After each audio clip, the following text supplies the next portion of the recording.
Assalamualaikum warahmatullahi wabarakatuh. Izin memperkenalkan diri, nama saya Rofia Imtinan dengan NIM 200106180. Di sini saya akan mempresentasikan tentang ujian akhir semester dengan berjudul Pengembangan Inovasi Teknologi Mekanik Medis melalui aplikasi kesehatan kita.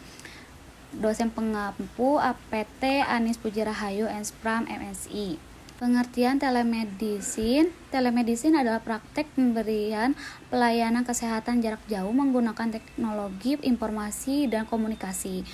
Ini juga memungkinkan pasien untuk menerima diagnosis, konsultasi, dan perawatan medis tanpa harus bertemu langsung dengan dokter. Lalu ada perkembangan teknologi telemedis. Yang ke-1, sistem informasi kesehatan, yaitu perkembangan teknologi telah memungkinkan integrasi sistem informasi kesehatan yang mempercepat akses data pasien dari jarak jauh. Yang kedua, ada telekonferensi medis, yaitu evolusi telemedis telah memungkinkan dokter di berbagai lokasi untuk berkolaborasi dalam diagnosis dan meresepkan perawatan untuk pasien.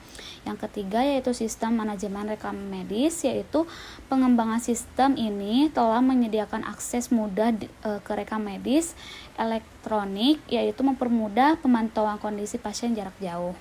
Keuntungan penggunaan aplikasi kesehatan kita yaitu yang ke-1, aksesibilitas, yaitu aplikasi kesehatan kita memungkinkan pasien untuk dengan mudah mengakses layanan kesehatan kapanpun dan dimanapun. Yang kedua, penghematan waktu.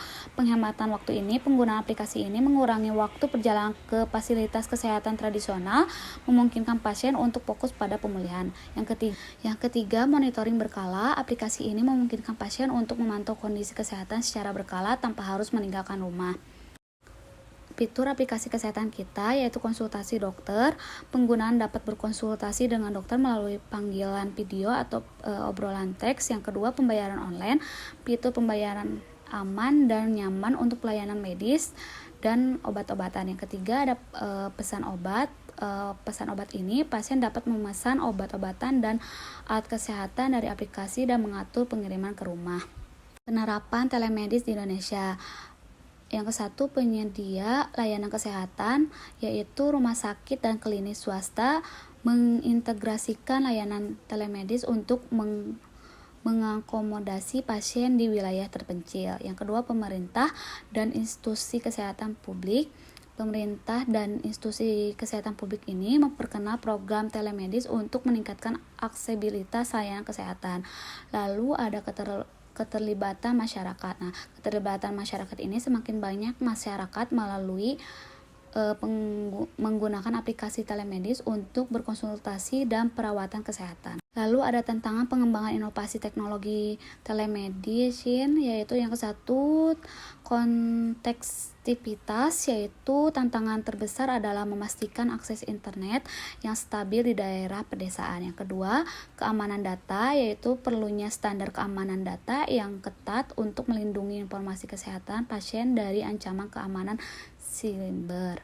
Yang ketiga, kesadaran masyarakat, yang itu diperlukan upaya untuk meningkatkan kesadaran tentang keamanan dan privasi saat menggunakan pelayanan telemedicine ini. Peluang bisnis telemedis di masa depan ini 30% penetrasi pasar, 150M penggunaan global. Nah, kalau yang 30% ini jumlah penggunaan telemedicine ini diperkirakan akan tumbuh sebesar 30% dan 5 tahun mendatang. 150M diperkirakan akan datang lebih dari 150 juta penggunaan telemedis di seluruh dunia pada tahun 2023. Kesimpulan dan saran, telemedicine ini meningkatkan aksesibilitas layanan kesehatan, mengurangi biaya dan waktu perjalanan pasien, dan memberikan solusi bagi daerah terpencil. Pemerintah perlu mendorong regulasi dan mendukung pengembangan telemedicine, meningkatkan infrastruktur digital, dan meningkatkan literasi kesehatan masyarakat.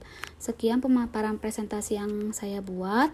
Mohon maaf bila ada kekurangan. Wassalamualaikum warahmatullahi wabarakatuh. Semoga bermanfaat.